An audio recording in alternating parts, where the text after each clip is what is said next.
Jom lah. Oh, nak pergi Masuki eh? Boleh. Tapi, maaf lah Abang Jeb nak kena dulu lah. Abang Jeb kalau tak kena ni, malam tak boleh tidur lah.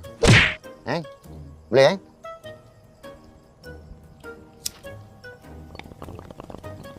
Mai, kau kan belajar bab agama. Aku nak tanya sikit lah. Orang tua kalau isap buang, masuk api neraka? Doi, abang.